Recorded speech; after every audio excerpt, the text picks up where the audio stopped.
Olá, sejam todos bem-vindos aqui a mais um episódio do nosso Histórias Diversas Podcast, seu podcast de literatura. Se você é um amante de leitura como eu, ou está querendo entrar nesse universo, está no lugar certo, eu sou o Custódio. A gente está sempre aqui falando desse tema com muito carinho para vocês, sempre com um convidada mega especial. Hoje a gente tem um super convidado aqui de um livro que eu amei, vocês já ouviram falando dele aí no pod, já fiz vídeo dele e tudo, a gente vai falar bastante aqui dele. Bom, não deixa de assinar o canal aqui para toda vez que tiver episódio como esse, vocês ficarem sabendo em primeiríssima mão. Não deixa de seguir a gente aí nas redes social, porque além desse episódio mais longo aqui, a gente também solta vários cortes dele que a galera adora. Bom, nosso convidado de hoje formou-se jornalista, especializou-se em cinema, escrita criativa e gestão de RH. Conhece tudo de pessoas e processos e tudo, amo. Fez carreira como executivo em desenvolvimento humano e educação corporativa, mas continua acreditando que contar histórias é a sua vocação, para nossa sorte. Autor dos romances Sem Mim Não Há Dia, que saiu pela Urutau em 2023, semifinalista do Prêmio Oceanos no ano seguinte, 2024, e uma tragédia latino-sertaneja, Se Livraço, que saiu esse ano pela Urutau, agora em 2025. Vive em São Paulo, dorme mal, mas sonha bem. Isso é importante. Cultiva a ilusão de um dia se aposentar para ouvir passarinhos, regar plantas e entender o que se esconde atrás do que achamos que sabemos. Eu amo isso. Muito bem-vindo aqui ao Histórias Diversas, Felipe Fernandes Cardoso. Muito obrigado por me receber, por ter convidado, por ter lido o livro. Imagina. Eu acho que o mais importante, você falou que eu durmo mal e sonho bem, isso é muito real. Então, acho que estar aqui hoje é estar dentro de um sonho, assim. Eu falei isso pra você, né?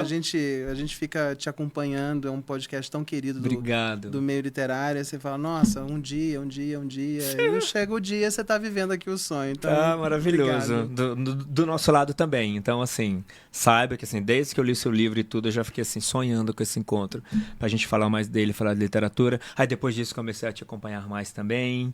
Enfim, acho que vai ser um papo legal. Eu queria puxar um pouquinho desse dorme mal e sonha bem com a literatura.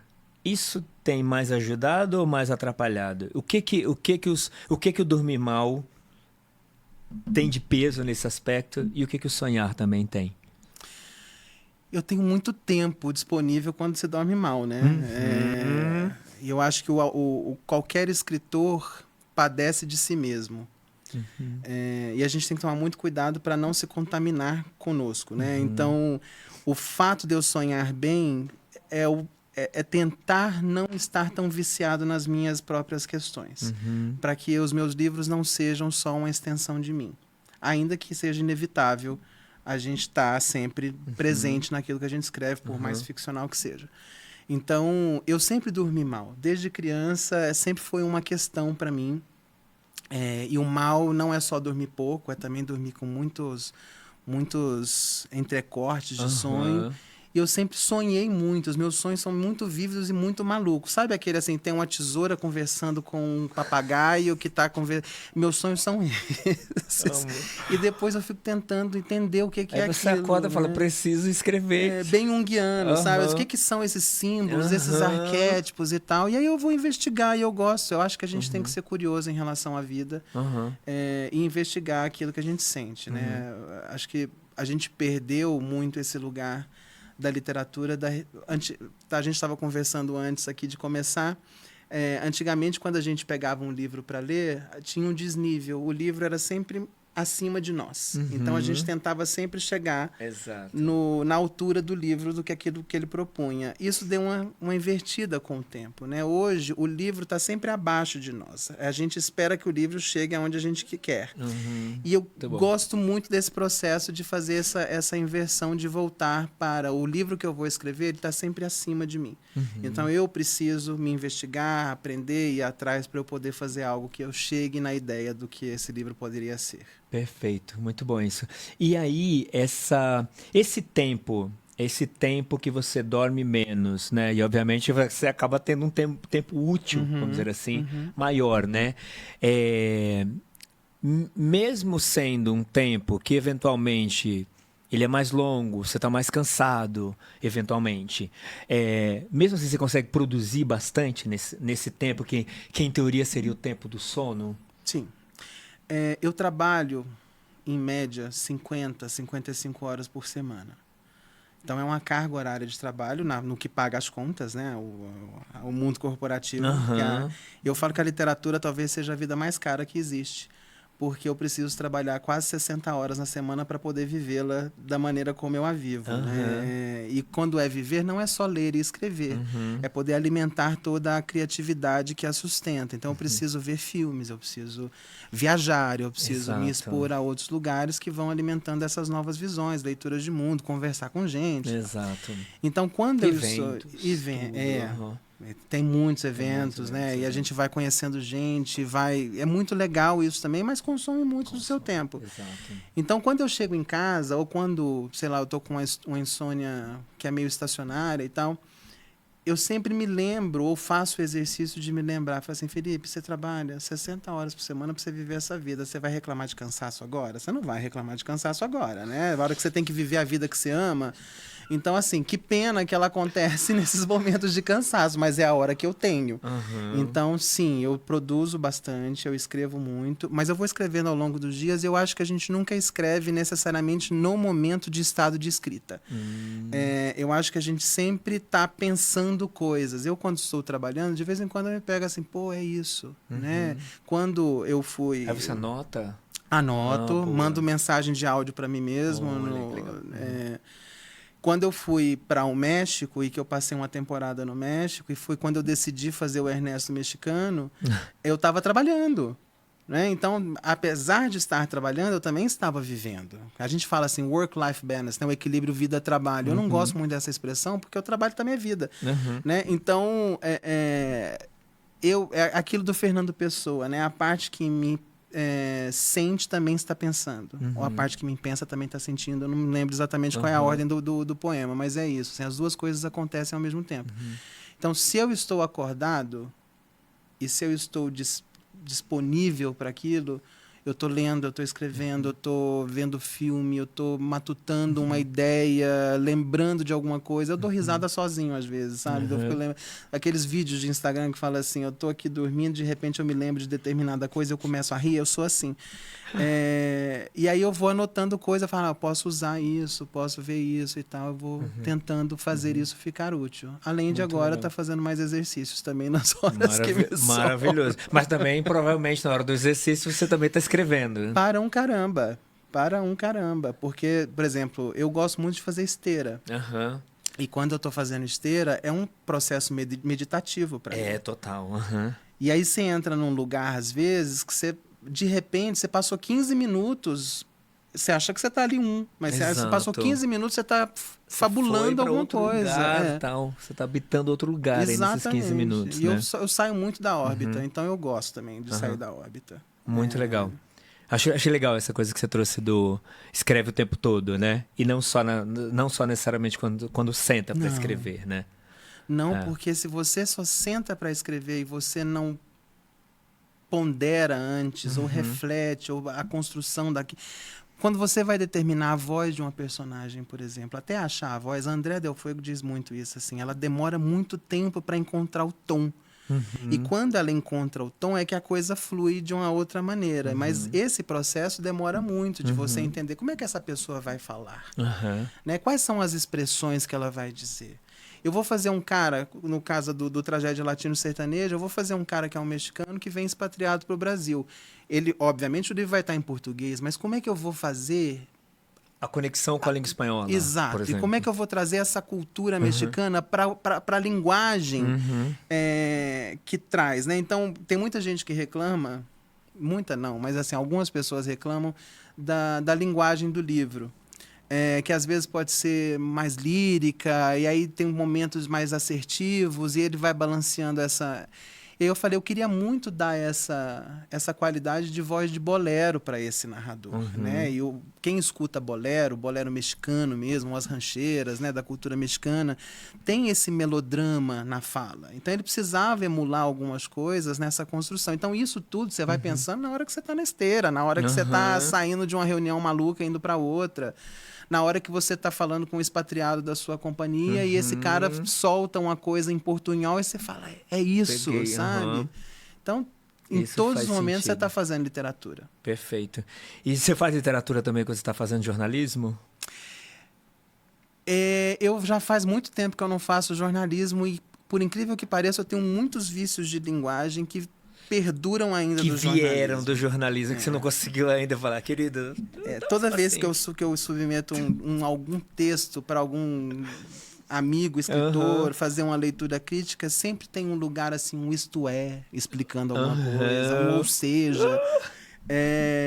E eu tenho uma tendência a ser meio autoexplicativo, às vezes, que também vem do jornalismo. Então, acho que eu queria entender como é que eu poderia levar a literatura agora, já mais imbuído de literatura, para dentro do jornalismo. Mas eu já não sou jornalista há muitos anos, né? O jornalismo também, gente, morreu. Então, não agora... que ele seja importante, ele é importante, mas a maneira como nós aprendemos o que era jornalismo já não existe mais. O jornalismo hoje é outra coisa. É outra coisa. Então... Até porque é feito por muitas vezes por pessoas que nem têm não tem nem o diploma, a qualificação exata. Tem isso também, mas eu acho que mudaram os meios, mudaram o jeito de comunicar, a quantidade de informação, a velocidade com que se espera que comunica determinada coisa. Sim. Então, as matérias precisam ser elaboradas pensando num algoritmo. E por aí vai, né? E aí as angulações. Hoje se faz muito jornalismo de rumor, fulano disse que, e fulano fez assim. Então, o jornalismo que eu aprendi já não tem mais espaço, ainda que ele tenha me ajudado a construir um pensamento crítico muito importante para a leitura de mundo, que eu acho que é uma coisa, e aí estar eu sendo muito arrogante em dizer isso, mas eu acho que falta um pouco desse pensamento crítico para as gerações mais novas. Pelo amor de Deus, não me cancelem. Eu amo a juventude. Mas eu sou uma pessoa que nasceu com 75 anos, então eu preciso entender como é que essa lacuna que já existe entre mim e as gerações que estão vindo, ela pode ser mais produtiva para que eu também possa aprender com elas, mas também o que eu posso ensinar para eles, que é o que também acaba interferindo no meu trabalho como RH, né? Eu estou recebendo gente todos os dias de todas as idades na empresa. Eu tive que explicar para uma pessoa outro dia o que era um Atlas. A pessoa não tinha ideia do que era um Atlas. Então, essas coisas vão acontecendo, né? Eu perguntei para ela, e aí talvez ela tenha me achado muito arrogante, mas eu juro que não foi do lugar de arrogância, se ela sabia o que era dicionário. Porque as pessoas talvez já não saibam o que é um dicionário. Porque agora... E é verdade. E com inteligência artificial, Exato. Cada vez mais você vai perguntar tudo para um celular... As pessoas não vão saber o que é dicionário. Não, no Kindle, quem lê no Kindle, se você não tem uma palavra que você não entende, se você clica lá, ele te dá o significado daquilo. Então a pessoa nem conecta mais com o fato de que antes havia um livro gigantesco, super grosso, com todos os verbetes, com as descrições possíveis, com os sinônimos e tal, e isso não tem mais essa referência, né? Então é uma mudança muito grande para eles, mas também para nós. Sim, sem dúvida. Bom, você falou aí que dessa coisa de a gente trabalhar muito, o horário da escrita é sempre esse horário periférico, ou é quando o sono não vem, ou é quando tem que acordar 4 da manhã, ou é quando as crianças dormem, né, para poder escrever e tudo. Eu queria te perguntar, é muito difícil viver de literatura no Brasil? Ou, a não ser 2 ou 3, 4... que vende seus milhões de livros, viver de literatura, todo o outro restante é muito complicado? Viver de literatura, você está dizendo subsistir... Se bancar pela literatura. Eu acho que existem muitas pessoas que conseguem viver na órbita da literatura, mas não necessariamente da literatura. O que eu acho que é ótimo, porque você pelo menos está circulando ali de acordo com o assunto que mais te agrada. Né? No meu caso, eu fui sequestrado pelo mercado corporativo há muitos anos e eu não consigo mais, pelo menos agora, né? Ainda que exista uma preparação para que num futuro, porque eu não estou ficando mais jovem, né? Assim, eu preciso fazer em algum momento uma transição de carreira, porque apesar de eu sonhar com aposentadoria, eu acho que a gente não vai se aposentar. Então, o que eu vou fazer quando chegar nesse momento? A literatura, por mais que eu a ame, é um relacionamento meio tóxico às vezes, né? Assim, eu que tenho que bancá-la, né? Exato. Ela não vai me bancar. Então, e eu preciso provar o tempo inteiro para ela de que eu sou digno dela, né? Porque ela também não vai fazer muito esforço para ficar comigo.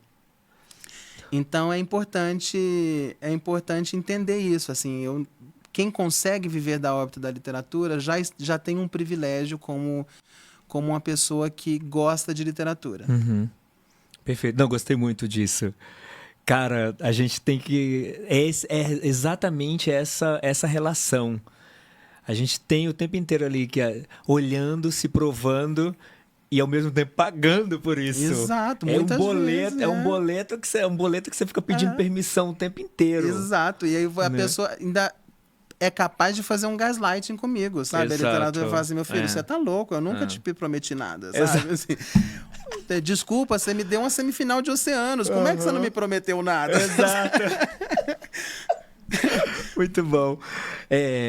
Fê, e você já começa, acho que diferente da maioria dos autores, começando com histórias mais curtas, contos ou um livro de poesia. Você estreia ali já romance, como você citou aí, finalista de Prêmio Oceanos e tal. Depois você vem para esse romance de... Não é tão grande assim. Páginas, bastante fôlego. Como é para você assim, já tá nesse lugar desse fôlego maior, já publicar seu primeiro trabalho, os seus primeiros trabalhos, já com essa ambição nesse sentido, onde a gente vê mais também naturalmente quando os autores hoje lançam o primeiro romance, tende a ser livros mais curtos, porque a gente sabe que eventualmente as pessoas dispõem de menos tempo e tudo, eventualmente isso pode ser uma porta de saída ali ou de entrada e tal. Como que é para você assim, já ter entrado na história mais longa, eu quero dizer, e fazer dela uma história ainda mais longa, entendeu? Você sabe que o ano passado eu fiz um evento no Mix Brasil e era sobre narrativas longas. E na conversa, eu e a Monique Malcher. E aí, quando a gente... Beijo, Monique. Quando a gente foi começar essa conversa, eu fiz questão de perguntar para as pessoas que estavam ali assistindo a gente, assim, o que é uma narrativa longa para você? E aí eu te coloco nessa, Custódio. O que é uma narrativa longa para você? Bom ponto. Porque a gente precisa pensar que hoje muita gente acha que um texto, um parágrafo desse tamanho no Instagram já é um textão. Né? Então, existe uma... Lá vem textão, é um negócio menos de uma página. Exato, existe uma dificuldade hoje de entender o que é uma narrativa longa, porque para mim um livro de 100 páginas pode ser uma narrativa longa, dependendo do que eu estou acostumado a ler. Perfeito. Mas pode ser que o Tragédia Latino Sertaneja, que tem 350 e poucas páginas, para uma pessoa que leu, sei lá, O Defeito de Cor, ou que leu Uma Vida Pequena, ou que leu esses livros que são mais calhamaços, acha um livro mais curto. Então tem um referencial. Eu nunca consegui escrever muito conto. Eu já fiz muitos em oficinas, enfim, ao longo das formações que a gente vai fazendo. Mas tem uma coisa que eu já admiti para mim mesmo, assim, eu não sei ser pouco. Eu sou muito. Então tudo em mim é muito. Quando eu sinto uma coisa é muito, quando eu desejo uma coisa é muito, quando eu estou com os meus amigos, eu estou muito com os meus amigos, eu estou sempre entregue para aquilo. Então, eu tenho, não sei se fôlego para escrever, mas eu tenho um desejo muito grande de entrar numa história até eu poder exaurir dessa história tudo que é possível dela. Que eu acho que é o que a gente faz com a vida, que é o que eu faço com a minha vida, né? Viver a vida e ter dela o que é possível. E tentar eliminar um pouco das barreiras, dos limites que vão aparecendo. Então eu tento fazer isso na literatura de alguma forma, mas sim, a gente vai escrevendo mini contos, vai escrevendo poemas, tem um livro que está pronto, não sei se nunca vai sair esse um dia, mas... que é um livro de poemas que trata de uma história complicada e tal, tem uma linha narrativa, então assim, também vai misturando um pouco os gêneros. Mas é importante a gente entender onde é que a gente navega bem. Não quer dizer que a gente não possa se experimentar. Perfeito. E não possa... Porque eu acho que quando a gente experimenta, nunca há fracasso, né? Se você experimenta, você está sempre aprendendo alguma coisa. Sem dúvida. Então, acho que é esse o lugar, assim. Perfeito. E para o segundo livro, o que você sentiu na hora de escrever o segundo livro? Você sentiu essa coisa da síndrome do segundo livro, de comparar com o primeiro? O que do primeiro você não repetiu nele? O que você repetiu com orgulho, assim, de falar, cara, isso vai mapear o meu trabalho, a minha escrita e tal? Já vai ser a segunda vez que eu vou mencionar a Andréa Del Fuego nesse podcast. Então, Andréa, pode mencionar milhões de vezes. Você não precisa nossa musa. Você não precisa da minha advocacia, mas eu estou aqui falando muito bem de você. Te amo. Amo. Andréa fez uma mesa um dia, eu estava presente, ela falou assim, a ideia engendra a técnica. Então, não adianta eu ficar pensando muito, quero fazer um livro determinado assim, se eu ainda não tenho a história e a necessidade que aquela história propõe.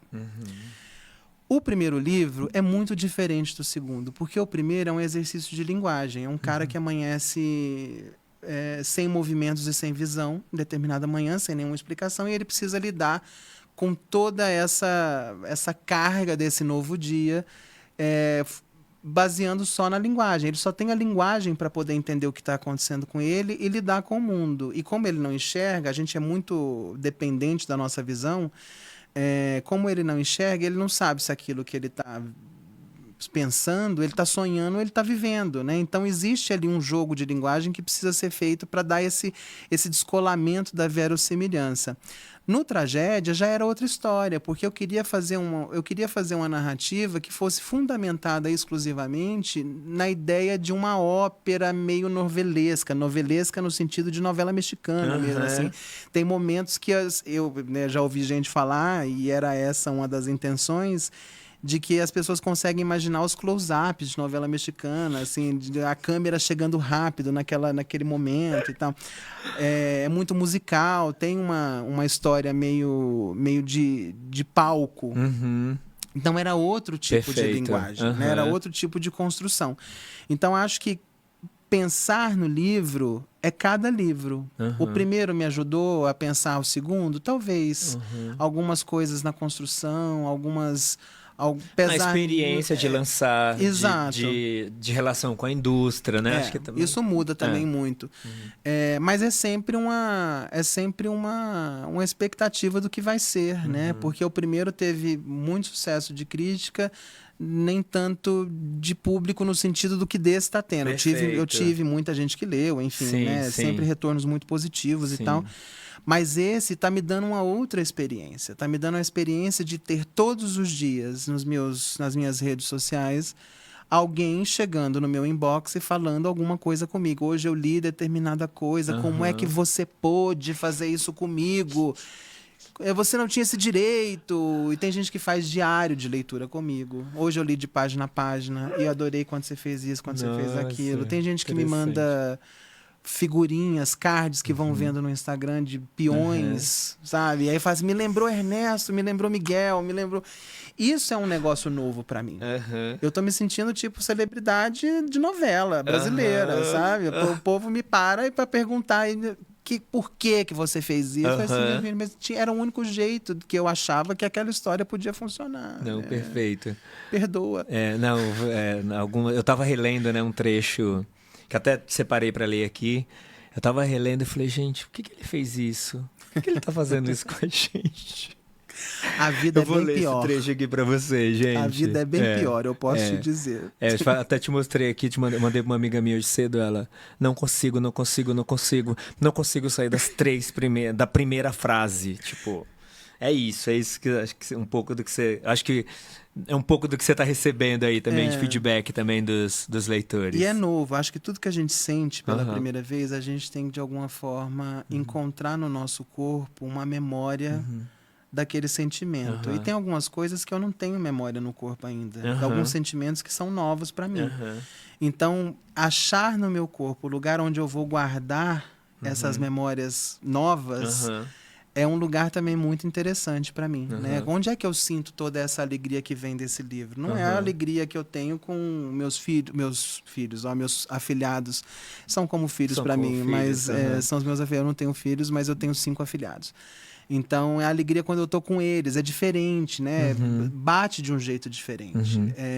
A gente vai entendendo onde elas vão sendo guardadas na gente. Perfeito. Esse é seu maior prêmio, esse retorno dos leitores? Ou o maior prêmio é o prêmio? É um Jabuti? É um prêmio São Paulo? Não, se quiserem me dar os prêmios, eu aceito todos. Mas eu não escrevo para prêmio. Eu não tenho nem expectativa de que vou ganhar um prêmio.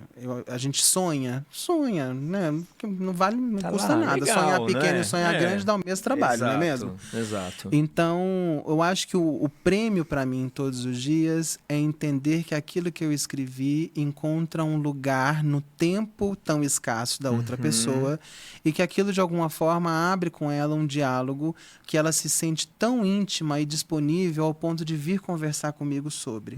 Porque o trabalho é de fato muito solitário, muitas vezes, né? Você está ali pensando e refletindo, e mesmo que a gente vá fazendo, igual a gente estava conversando antes, está ali trabalhando, pensando, é um negócio muito consigo. Quando o livro vai e começa a chegar para outras pessoas, você já não se sente tão só mais, porque no final das contas, a literatura, ela vai existir sem mim, mas eu como autor não vou existir sem o leitor. Né? Eu preciso ser lido. As pessoas precisam entender o que eu estou... Não precisam entender, mas elas precisam chegar até onde eu estou propondo para elas, para que a gente possa abrir um novo campo entre nós. Eu acho que isso é o maior prêmio de uma pessoa. Se você, de repente, tem esses contatos todos e vai trazendo gente, né? Não é só o leitor, são escritores novos, amigos que vão trazendo. Eu tenho lido muito original de escritor jovem, e aí eu me lembro, jovem como se eu fosse super veterano.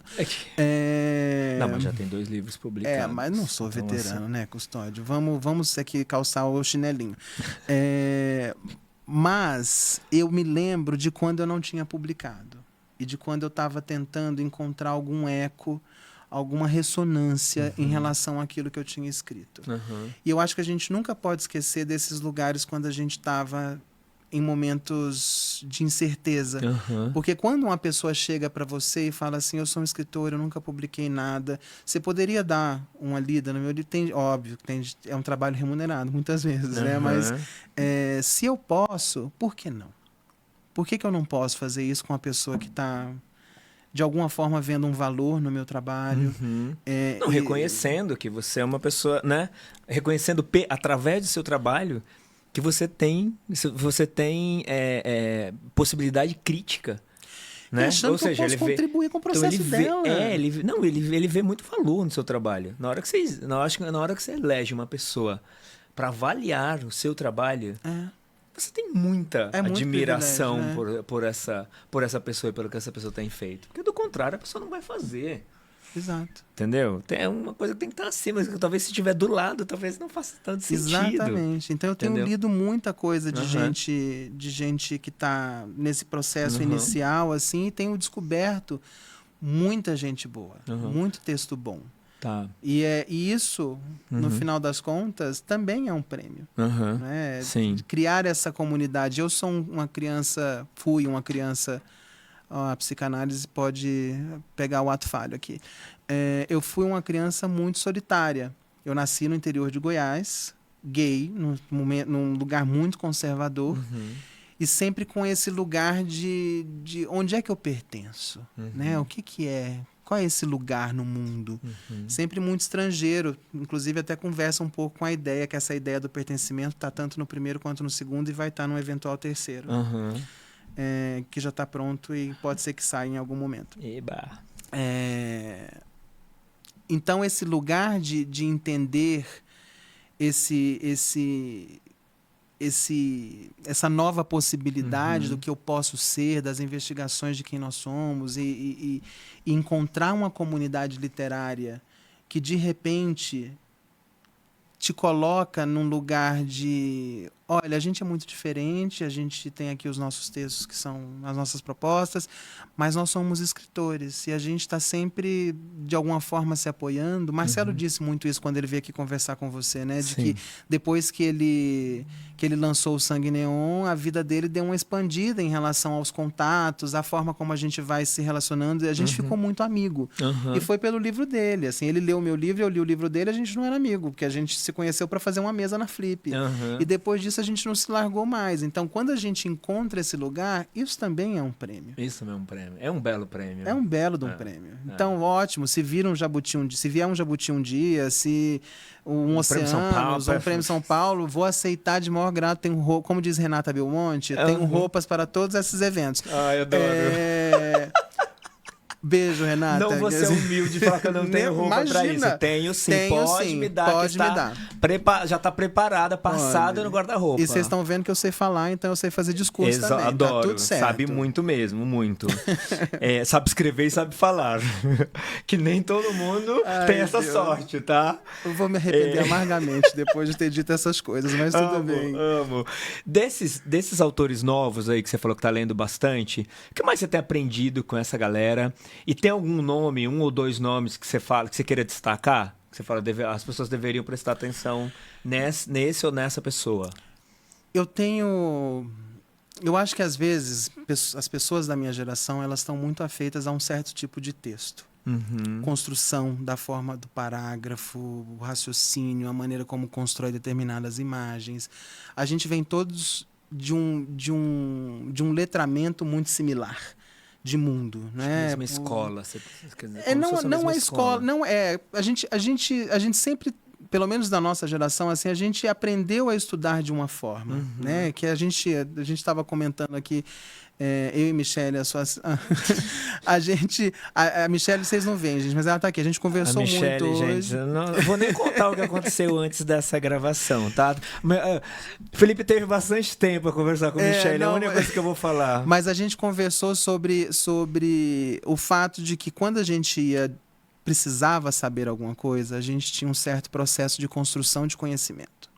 Então a gente ia a uma biblioteca, a gente tirava a Barça, o tomo de uma... Tinha que procurar qual era a letra, pegar o verbete, ler aquilo, processar a informação, passar para um papel ao maço, sem rasurar. Era um processo que dava tempo da gente formar um raciocínio e deglutir a informação. Perfeito. A gente estava falando disso com uma amiga semana passada. Hoje a gente não tem mais isso. É tudo gratuito, é tudo rápido, é tudo... Então, a forma de construção de texto já se percebe que vem desse lugar de rapidez e da facilidade com que determinadas coisas acontecem. Sim. Então, mas, amigo, desculpa te cortar. Imagina. Mas é um caminho sem volta, né? Sim, então, sim. assim, é o que a gente vai fazer com isso. Não sou nada saudosista. Mas não tem mais volta, Não. Porque não existe mais pegar uma coisa, estudar o segundo volume, o terceiro, a página 454. Por mais que às vezes a gente insista. Por mais que a gente tenha saudade, mas... Mas eu não sou nada saudosista, eu acho que a vida é pra frente e é melhor você surfar do que você ser arrastado pela onda. Perfeito. Né? Então, o que eu tenho percebido é que as pessoas hoje elas têm uma velocidade no texto que muitas vezes tira a possibilidade do leitor se inserir no texto. Então, o que eu também posso ensinar, da forma como eu aprendi e que eu tento fazer com os meus textos, vamos dar espaço de respiro para que as pessoas possam se ambientar, para que elas possam se sentir também dentro da história e não só recebendo informação. Porque os livros, muitos hoje dos livros dessa galera mais jovem, entrega o texto sem tempo do leitor se entender emocionalmente naquela história, sem fazer as suas projeções, sem participar sem entrar num subtexto, numa entrelinha. Então, uma das pessoas que mais me surpreendeu é um cara do Pará, chamado Diego Itabira. Diego Itabira. Que escreveu um livro chamado Breu de Maré, cuja leitura crítica foi eu que fiz. Que é um baita de um livro. É um livro muito bom. É um livro que traz muito desse trabalho de linguagem que não pede desculpa, sabe? Assim, ele não pede desculpa para falar do jeito que ele fala, mas ele também dá o espaço da gente poder navegar, e falo navegar porque tem muita água no livro dele, assim, tem um contexto que é sempre na beira do rio Mapuá, ali, aquela comunidade e tal, que dá espaço para o leitor poder se inserir naquele lugar, poder se projetar naqueles personagens, porque esse é o legal da literatura. A gente se lembra muitas vezes dos livros que a gente leu quando a gente tinha 13, 14 anos, porque a gente tinha isso. Exato. E às vezes a gente não lembra do livro que a gente leu mês passado. Exato. Porque, Exato. Né? Então, eu recomendo muito o livro do Diego.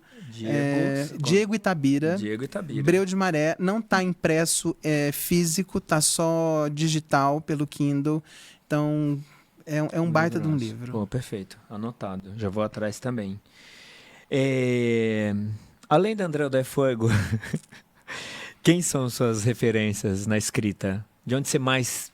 Onde você acha que você mais bebe? Olha, eu poderia te dar muitos nomes aqui. Eu poderia falar da Andréia, eu poderia falar do Saramago, eu poderia falar do Antônio Lobo Antunes, do William Faulkner. Eu poderia falar do João Guimarães Rosa, eu poderia falar do Raduan Nassar. Eu tenho muitas pessoas que fazem parte desse arcabouço de referências da minha literatura. Mas tudo, para mim, é referência. E principalmente porque antes de chegar nos livros, eu tive uma família muito imbuída da oralidade. Eu escutava muita história dos meus mais velhos. Então, as minhas tias, os meus avós, meu avô teve um problema na perna, então muitas vezes ele sentava numa cadeira de fio que tinha lá no interior, na minha cidadezinha, e aí a gente sentava do lado dele, ele começava a contar histórias, ia contar anedotas e piadas, e a gente escutava muito aquilo. Então, eu tenho muito dessa referência oral, que a gente tem perdido hoje também, né? As pessoas não têm muito espaço para ouvir as outras, né? E principalmente nesse lugar do caos, que a gente chama no interior, né? De ouvir esse lugar das lendas. O povo não sabe nem o que é contar um caos, né? Pergunta para essa geração quais são os personagens do nosso folclore, né? A galera não sabe mais, assim, onde é que vai nesse lugar do Brasil profundo, que é muito rico, e eu venho desse lugar. Então, eu também tenho muitas dessas referências, porque, por mais que o meu texto não seja exatamente oral, eu tento trazer muito dessa construção de oralidade para dentro da narrativa. E aí vai juntando com a inovação do Saramago, com a loucura do Faulkner, com a genialidade da Andréia, vai juntando essas coisas todas e vai fazendo algo que é nosso, né? Antropofagicamente. Perfeito. Essas grandes figuras que você citou aí, você leu com que idade? Nessa época da sua infância, adolescência, na cidade interior e tudo, o que você lia? Primeiro livro que eu li por querer, né, assim, porque antes a gente tinha lá leiturinhas, histórias infantis, gibis e tal, que são super importantes na formação de um leitor. Mas o primeiro livro mesmo, é a coisa mais fútil do planeta. A maneira como isso aconteceu. Mas eu prezo muito por esse dia, eu tenho ele como se fosse ontem, né? Eu estava folheando uma revista Caras. E aí tinha uma página inteira do anúncio do livro Nas Margens do Rio Pedro, Eu Sentei e Chorei, do Paulo Coelho. E eu achei aquele título a coisa mais linda do mundo. Então foi a primeira vez que eu também tive a noção do que era belo na linguagem. Porque eu olhei para aquilo e falei, opa, tem alguma coisa aqui que eu não tinha reparado antes que a língua podia me trazer. Então, o início do meu processo de querer a ler também é o meu letramento poético, vamos dizer assim. Né? Então, e aí eu pedi para minha tia, falei assim, me dá de presente esse livro? E ela me deu.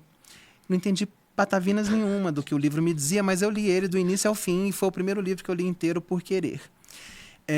E aí depois, quando eu tinha entendido que eu tinha essa opção de tirar qualquer livro da estante para poder me fazer bem e para poder me dialogar com o mundo, porque, de novo, eu era uma criança muito, muito introspectiva, eu nasci com 75 anos, né, Custódio? Então, eu já era uma pessoa meio afastada, assim, eu olhava para os meus primos que eram da mesma faixa etária que eu e eu falava assim, o que está acontecendo? Brincar, o que é isso? Coisa ridícula. Brincar é super importante, tá? Crianças, brinquem. Faltou brincadeira na minha vida, porque eu tinha já esse lugar, assim, de né, de afastamento das coisas, de contemplação. Eu sempre contemplei muito. Então, quando eu entendi que eu podia tirar um livro da estante, a biblioteca ganhou um novo lugar na minha vida. Eu estudava em escola pública, sempre estudei em escola pública, numa escola estadual que era gerida por freiras. E tinha a irmã Eulália, que era uma freira espanhola que vivia lá no interior de Goiás. Sabe-se lá como é que essa gente vai parar nesses lugares, né? Mas a irmã Eulália estava lá, ela ensinava as meninas a dançar castanholas, flamenco, tocar castanhola, flamenco. E ela era bibliotecária. E aí eu comecei a ir na biblioteca, a escutar também já um portunhol naquela época, sempre muito presente na minha vida. E ela foi me indicando coisas. Então, se não me engano, o segundo livro que eu li depois do Paulo Coelho foi o Diário de Anne Frank. E aí, depois do Diário de Anne Frank, veio o Curtiço, foram vindo esses clássicos, né? Que ela ia me colocando e eu, aos poucos, ia entendendo o que eu estava lendo. Nem tudo eu entendia, claro. porque eu não tinha um repertório ainda suficiente para ler. Então foram esses lugares. Quando eu cheguei nesses grandes escritores que são referências para a escrita, eu já estava um pouco mais velho. E foi uma grande descoberta. Então, por exemplo, o William Faulkner, quando eu li O Sonho e a Fúria, eu falei assim, mas que maluquice que é essa daqui? Como é que essa maluquice pode fazer sentido? Né? E aí eu ficava muito encucado com aquilo. Como é que ele dava conta de dar o que pretensa insanidade, toda uma ordem, né? E fazer aquilo ser uma narrativa que faz sentido no final. E aí eu falei, não, peraí, deixa eu ler outras coisas. Aí eu fui ler com o Antagonizo, Luiz de Agosto, aquelas coisas todas lindas que ele escreveu. E eu sempre fui muito de ler bibliografias. Então, se eu li o Faulkner, eu fui ler e li o Faulkner. Aí depois eu fui ler o Raduan, eu li o Raduan, todas as coisas que ele fez. Não foram muitas, Raduan, volte a escrever. Né? Raduan você não aguenta mais. Volta, 80 anos já de descanso. Por favor. Aí eu li as coisas que o Raduan escreveu. Depois eu fui ler as coisas que o Saramago escreveu. Então, eu era meio que decifrar um pouco do código de cada autor, para que eu também pudesse entender qual era o meu código. Perfeito. O que eu queria fazer com a linguagem na hora que eu colocasse no papel. Perfeito. Então tem esse... Nossa, ótimas referências. Dentro dessas referências, que livro desses você gostaria de ter escrito? O Lavoura Arcaica é a coisa mais absurda que existe, assim, linda. É um negócio que eu não sei nem dizer. Assim. Talvez eu seja até suspeito, porque eu nunca vou dizer nada em relação ao Lavoura. Se ele tem defeitos, eu nunca vi. Nunca apareceu para mim. E continuarei não vendo. E eu acho que eu também falaria o Avalovara do Osman Lins. É maravilhoso. Que é um livraço. É um livraço. Um livraço é outro também.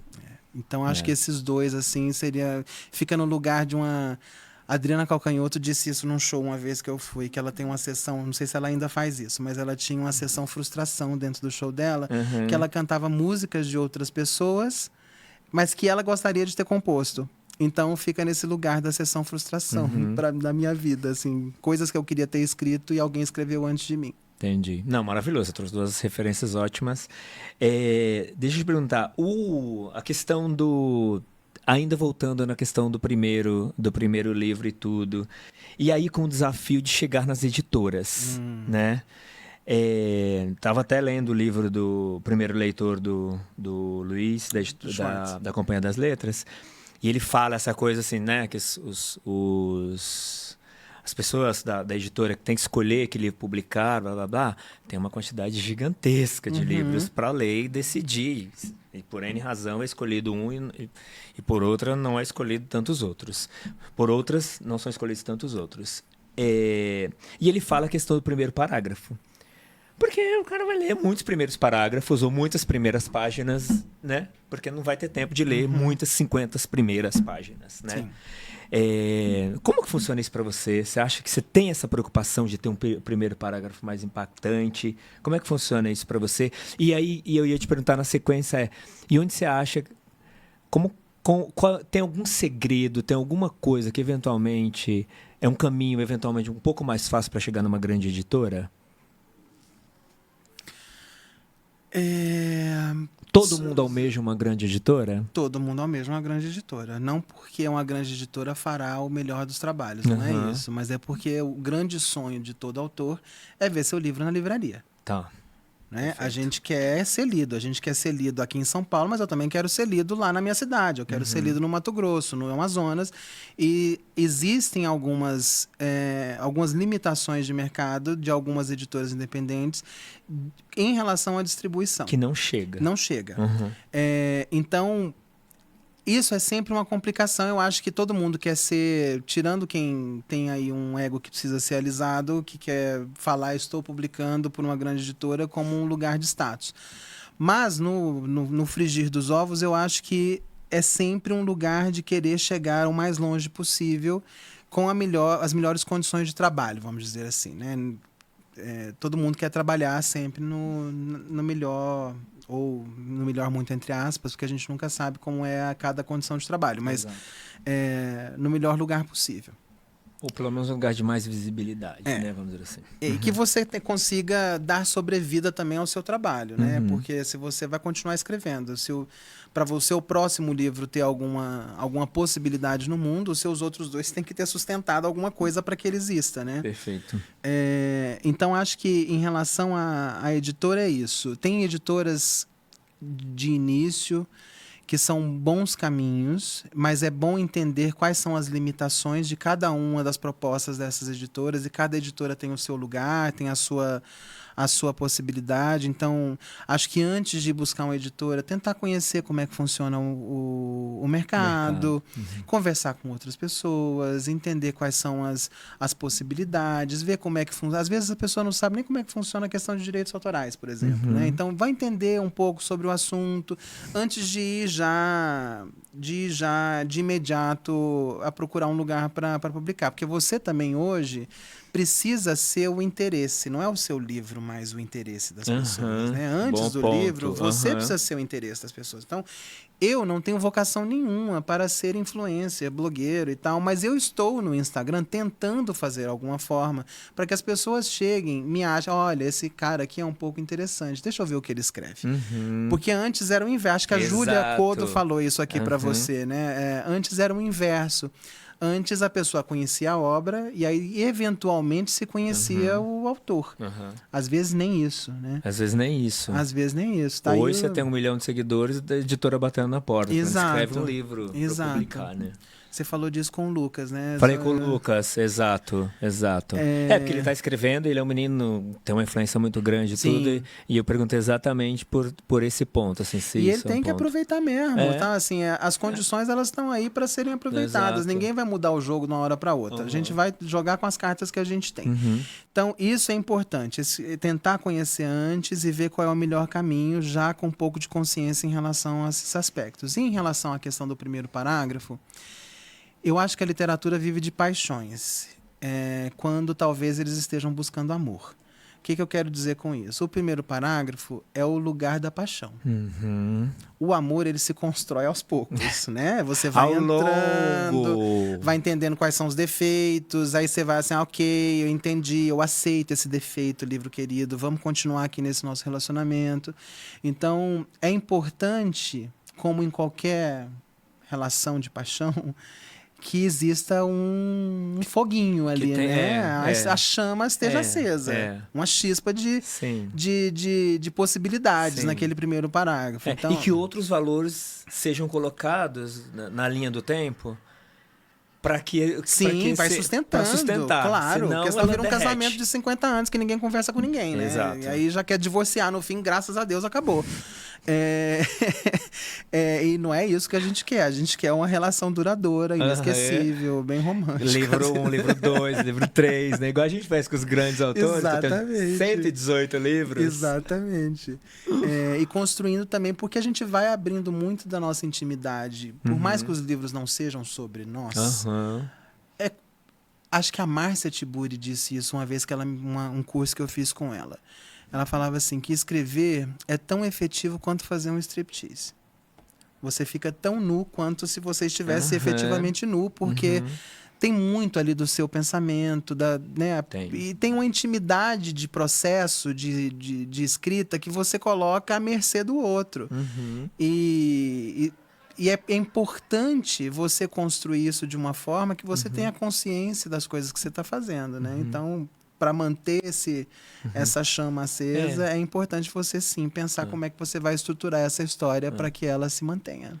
Até esse desnudamento é importante também para deixar a coisa mais livre e ela ganhar mais fôlego e mais quilometragem também, não é? Porque as pessoas percebem quando é um texto... Por isso que a gente fala muito de inteligência artificial hoje em dia, né? Sim.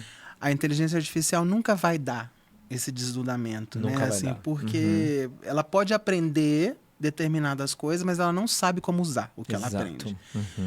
Então, às vezes a gente percebe que eu estou conversando com você, eu estou olhando para você, você às vezes vai olhar para mim, vai sorrir, eu estou vendo como você está reagindo àquilo que eu estou dizendo. Isso vai modulando a forma como eu me posiciono. A mesma coisa acontece com a literatura. Só que você não tem a noção de quem é o seu leitor. Né? Você não tem a noção do que ele está sentindo lá do outro lado. Você só pode projetar. Então, quando acontece... é a mágica. E a mágica está no momento que você se coloca, não você autor no texto, mas que você se entrega para aquele processo de escrita, para aquele estado de escrita, de forma que cada palavra que você escolhe ganhe uma alma, né? Quem é que fala isso? O Virgílio Ferreira, o autor português, eu acabei de ler um livro dele. Não li nada dele ainda. Aparição, que eu li. Foi indicado pelo Fernando Rinaldi, que é mestre lá na USP, na obra dele. Aí ele falou, que tem um livro maravilhoso também, Fernando. Que é incrível. Dueto dos Ausentes, leia um dos melhores livros que eu já li. Muito bom, muito bom. Você vem aqui também falar com a gente. Recomendo altíssimo. O Fernando é uma das pessoas mais brilhantes que eu conheço. Ele precisa ver, inclusive. Eu amei esse livro. E aí ele falou assim, começa por esse, porque eu acho que é a porta de entrada. E nesse livro ele fala assim, as palavras, elas são como pedra. O que torna a pedra viva é o espírito que passa por ela. Então, se eu digo carne num texto, ela pode significar carne. Mas se eu repito carne muitas vezes, isso vai acabar ficando diluído.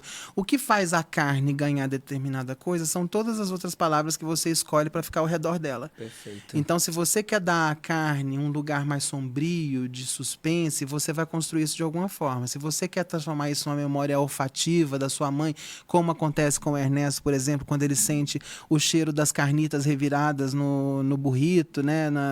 Nos tacos ao pastor, que é uma das coisas que ele rememora quando ele está lembrando da mãe, você precisa construir essa linguagem de uma forma que seja convincente. E isso não vai ser só descrevendo uma receita de tacos ao pastor. Você precisa entender o que é aquilo, como é que se posiciona, né? Porque o espírito precisa passar por aquela pedra para que ela, de fato, se veja naquela paisagem. Muito bom, perfeito. E com essa quantidade de coisas que você faz aí, redes sociais e tudo, que hoje tem que estar, blá, blá, blá, blá, como que está seu tempo de leitura? O que você anda lendo? Eu tenho uma obrigação comigo mesmo de que eu preciso ler todos os dias pelo menos 1 a 2 páginas. Mesmo que eu caia dormindo... Em cima do livro. Ou às vezes ele cai até em cima da minha cabeça. Eu tenho um óculos em casa que é o óculos de leitura, que ele é torto. Assim, porque eu já cansei de dormir com ele está todo torto. Eu li O Aparição do Virgílio Ferreira recentemente, li A Dificuldade de Ser, do Jean Cocteau, uma edição da Autêntica. Eu li... que mais que eu li recentemente? Li Os Vencedores do Prêmio Sesc. O Massaranduba do Abbas é um livro de contos muito bom. Um menino que está ainda buscando a sua dicção e está encontrando num lugar muito interessante. Então, super recomendo. Perfeito. Escritor baiano lindo, maravilhoso. E vou lendo essas coisas que vão surgindo assim para ver o que tá rolando. Mas leio também muitas coisas dessas antigas, que agora, por exemplo... Você vai intercalando aí. Eu acho que é importante a gente recuperar alguns textos que são mais distantes de nós. Distantes no sentido da própria construção textual, né? Da construção sintática. E aí tem A Paixão, do Almeida Faria também, que dizem que é um livro excelente e eu não tinha lido ainda. Ele está agora já para começar. Eu não li nada disso ainda. Depois estava até tentando anotar aqui, mas não deu tempo, porque eu estava tentando fazer 1000 coisas ao mesmo tempo. Vou querer essa lista. Eu te mando. Quero ler tudo, especialmente esse do Virgílio, que eu fiquei curiosíssimo. Eu te mando. Do que você leu aí nos últimos tempos? Crachazinho de um prêmio, você empatou. Você tem o voto da decisão. O que você premiaria? Eu tenho 3 pessoas para dar prêmio aqui hoje. Fefe Awards. Vamos lá, o Fefe Awards vai para... Fefe Awards, já que estamos chegando ao Oscar, estamos chegando em tantas premiações, né? Piscinas Russas, da Renata Belmonte. Piscinas Russas, que eu preciso ler. Livraço. Renata talvez seja uma das pessoas mais brilhantes da minha geração. É uma menina assim... Menina não, uma mulher incrível, inteligentíssima. Que me impressiona muito como ela constrói essa narrativa dela. Que legal. O segundo seria o Duetos dos Ausentes, do Fernando. Perfeito. Que é um livro que eu recomendo sempre, eu dou de presente para todo mundo que eu conheço, porque o que ele faz como primeiro livro, numa construção assim estrutural de uma história que normalmente é entendida como de luto, mas é sobre ressentimento. Não leiam um livro do Fernando errado. Mentira, aquele, né, que quer modular a leitura dos outros. Mas é um baita de um trabalho. E o terceiro prêmio que eu daria é um conjunto da obra, sabe? Assim, aquele prêmio especial que é para o Marco Severo, que é um escritor cearense, contista dos melhores possíveis. E eu acho que todo mundo deveria ler o Marco. Perfeito. 3 ótimas referências. Que recado que você mandaria para o Felipe daqui a 20 anos? Você tá vivo ainda, querido? Você sobreviveu, você continua. Que resiliência. Não, você ainda acredita em literatura? Você ainda escuta as vozes? Sem remédio? O que eu diria pro Felipe daqui a 20 anos... Eu falei assim, você fez o melhor que você pôde. Acho que você agora pode sossegar um pouquinho e fazer as coisas sem muitas cobranças. Eu sou uma pessoa eu tenho muita dificuldade de celebrar pequenas coisas, Custódio. A minha mãe, que é uma mãe muito amorosa, mas muito rígida, se eu tirava 10, se a prova valia 10, eu tirava 9,5, ela falava assim, por que não tirou 10? O que ficou faltando? Então, eu cresci uma pessoa que nunca tá satisfeita, sabe? Eu sempre posso fazer melhor, eu sempre posso fazer 10, mais. Eu tô satisfeito. E por mais terapeutizado que eu já esteja, eu ainda não consigo me livrar um pouco desse lugar, assim. Então, eu queria da excelência, Queria que o Felipe, daqui a 20 anos, ele pudesse já ter um pouco se desamarrado disso.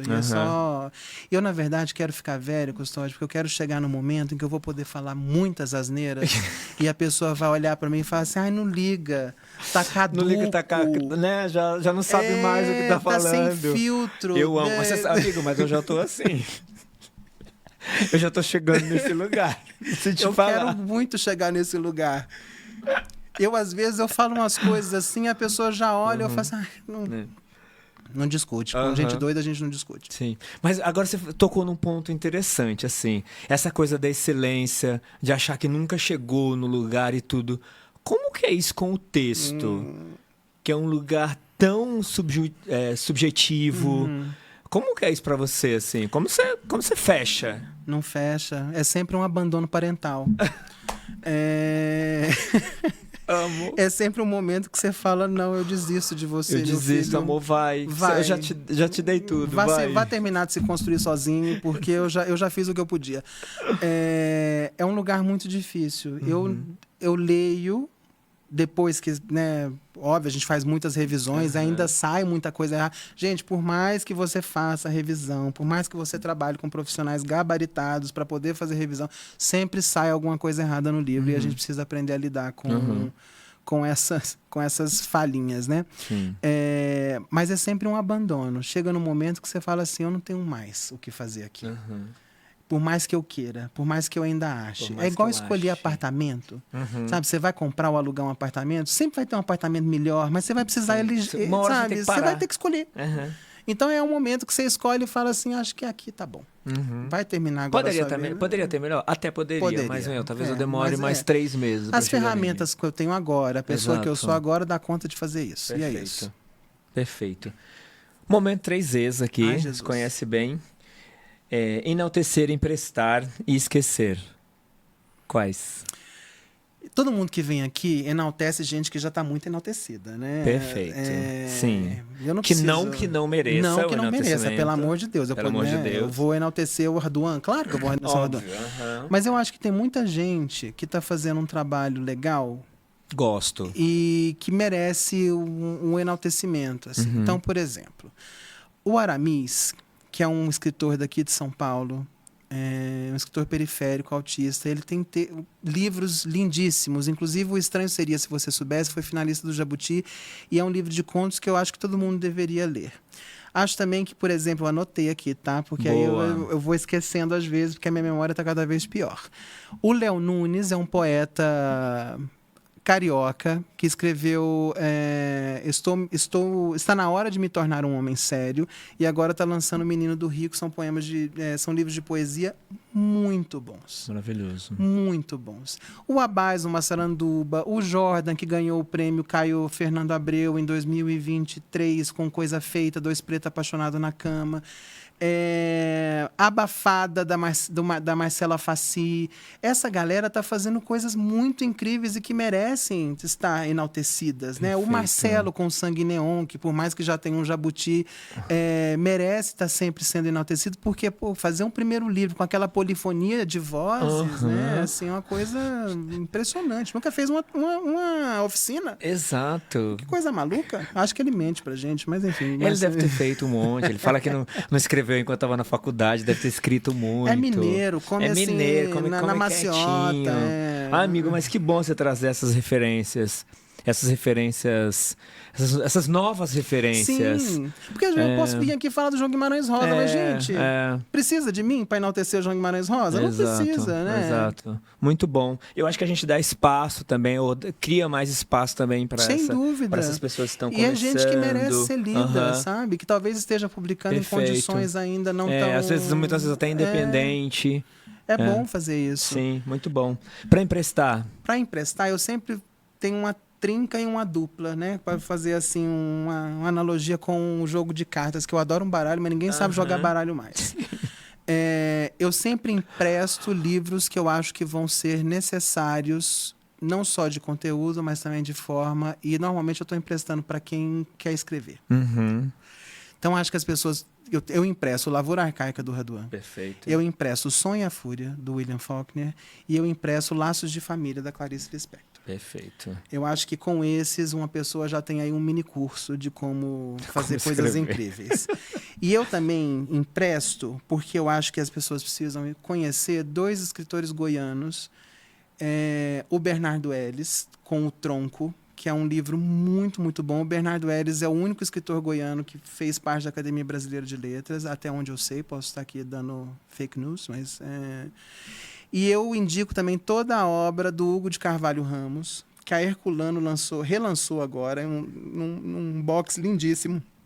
Eu acho que é muito importante as pessoas conhecerem essas vozes, porque a gente também está muito viciado em Eixo Rio-São Paulo. E aí, quando não é Eixo Rio-São Paulo, é Rio Grande do Sul, é Ceará, é Bahia, é sempre o lado de cada Tratado de Tordesilhas. Essa referência do Pará, sabe? Desse menino e desse texto. É sempre o lado de cada Tratado de Tordesilhas, exato, sabe? É sempre as Seis Marias. Então, vamos para dentro do... Vamos para dentro, vamos mais para o outro lado. Vai ler outros lugares, vai ler gente que está fazendo coisas em outros lugares do Brasil e trazer essa bibliodiversidade. Isso é importante. Perfeito, muito bom. E para esquecer? Essa é uma pergunta, Custódio. Mas a gente agora a gente já está com quase 100 episódios. Você, infelizmente, não vai poder fugir dela. Não vou fugir da raia, obviamente que não. As Horas, do Michael Cunningham. O filme é infinitamente melhor. O livro é uma... poderia ter sido melhor. Para ser diplomático. Meu Ano de Descanso e Relaxamento, da Otessa Moschfer, acho que é assim que fala. Meu Deus, parecia uma impressora matricial imprimindo balancetes. Coisa mais chata do planeta, porque ela não desenvolve, enfim. Então, esses dois eu quero muito, muito esquecer. Perfeito. Está dado o recado e trouxe referências ótimas para os não esquecidos. Tanto, acho que o Emprestar e principalmente o Enaltecer.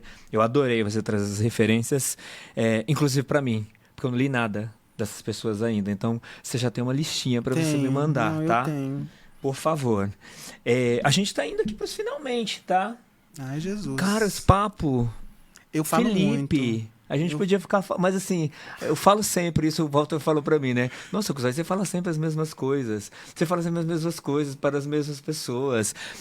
Não, para pessoas diferentes e tudo. Eu falo sempre isso, mas de fato esse papo aqui, juro por Deus, parece que ele tá com 20 minutos. Ele já tá com mais de 1 hora, eu tá? Espero que você que esteja vendo também tenha Preciso sentido te igual. falar que ele já tá com mais de 1 hora. Gente, esse livraço aqui do Felipe, não deixem de ler, é maravilhoso.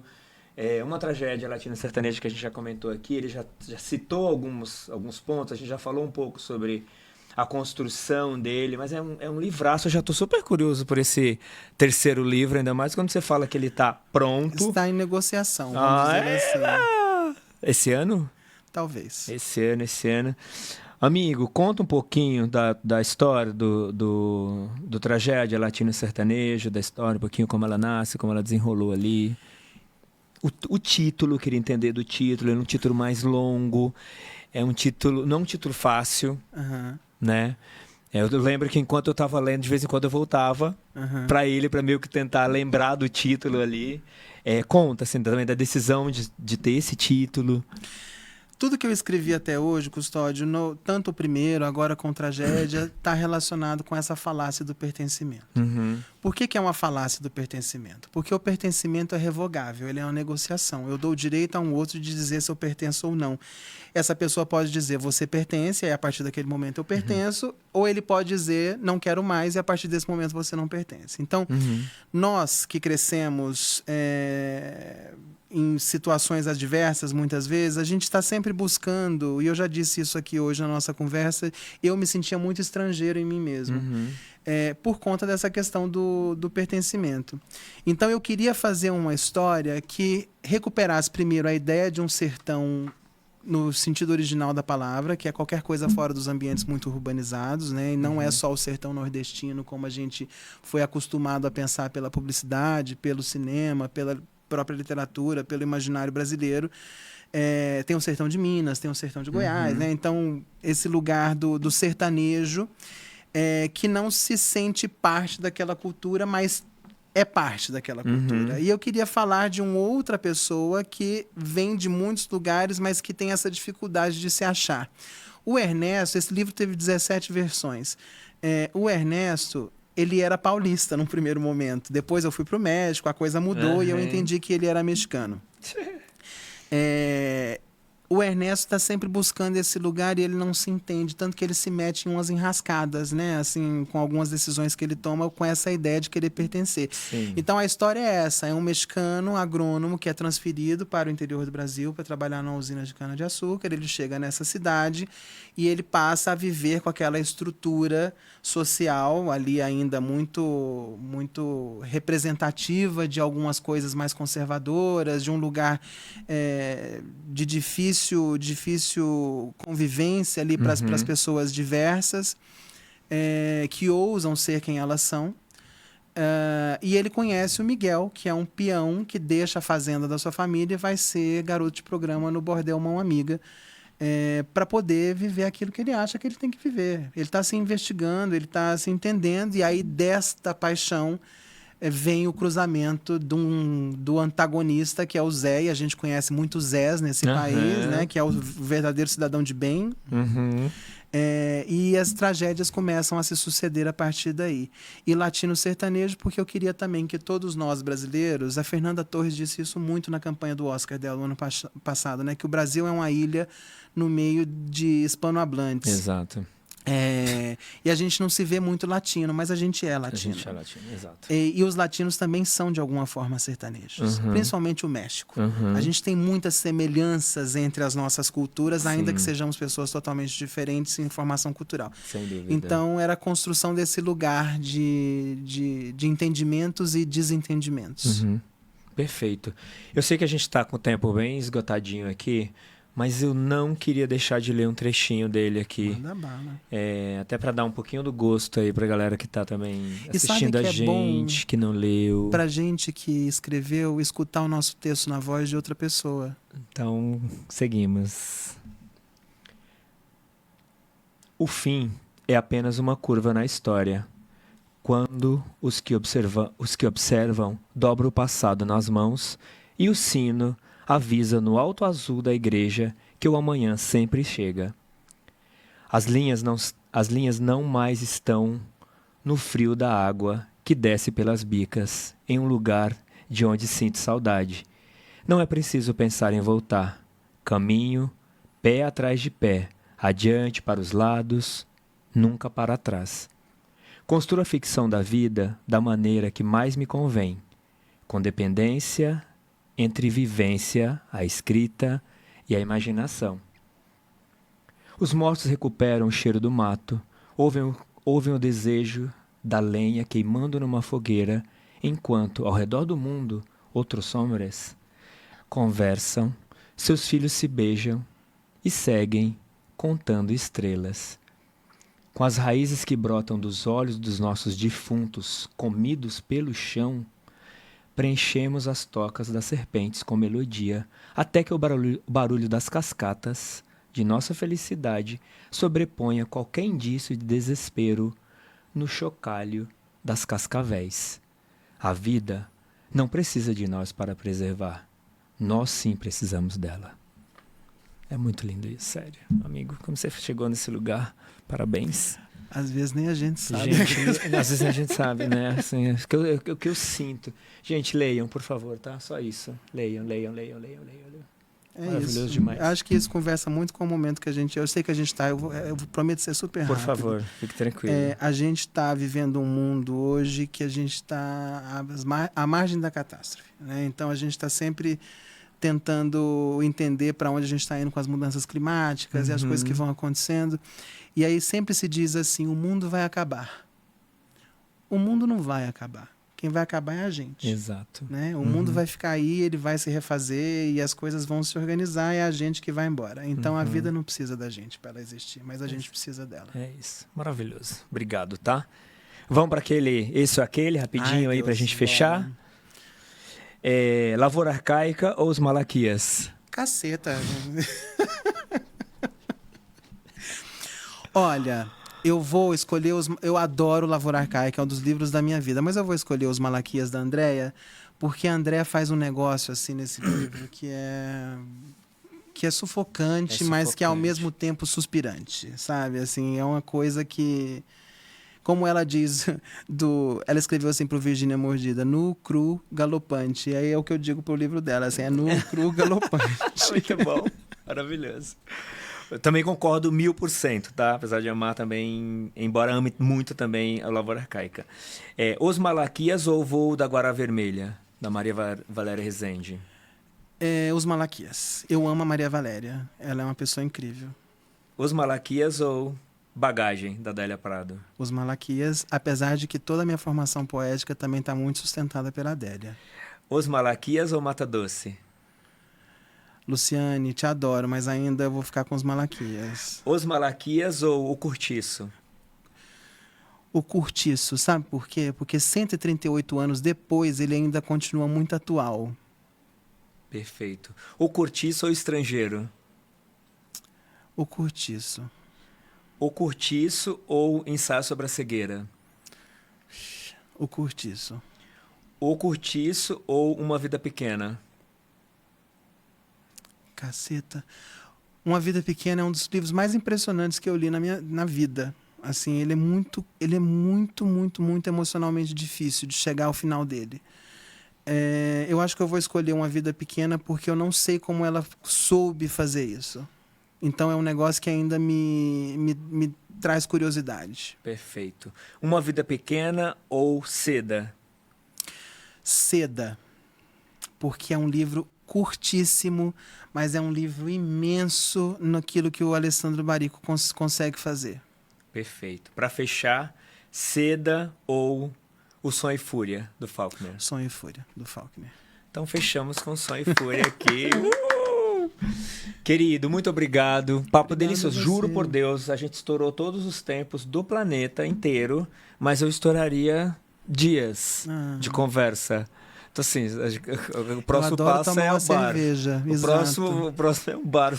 Eu só não vou agora porque tenho compromisso na sequência, senão a gente já poderia emendar daqui. Michele, desce a cerveja, Michele. Mas, querido, muito obrigado. Obrigado pela conversa deliciosa. Assim, você tem um texto maravilhoso, mas a sua oralidade é inacreditável. Já está preparando o TED Talks, já, tipo, é tipo isso, né? Next Step. Obrigado pelo papo, parabéns pelo livro, lindo, lindo, lindo, parabéns pelo texto. Não desista nem da gente, nem da literatura. Não desista! Não desisto. Não desista. Mas, obrigado. Obrigado a vocês. Eu fiquei muito feliz de estar aqui e que bom que pareceu menos tempo do que foi. Pareceu muito, porque foi delicioso. Muito obrigado, tá? Obrigado, gente. Obrigado, gente. Obrigado aí pela audiência. Não deixe de assinar o canal aqui para vocês ficarem sabendo em primeiríssima mão aqui toda vez que tiver episódio como esse. Não deixe de comentar aqui embaixo o que vocês acharam do episódio, que às vezes a gente amou, mas nem todo mundo. Pode ser que, né? Pode ser. Faz parte. Faz parte, absolutamente. Sugerir novos convidados aqui embaixo, que a gente também vai tentar entrar em contato com essas pessoas. É isso. Já, mais episódios maravilhosos, modéstia à parte, como esse. E a gente se vê já. Um beijo grande, fiquem com Deus, a gente se vê já. Beijo.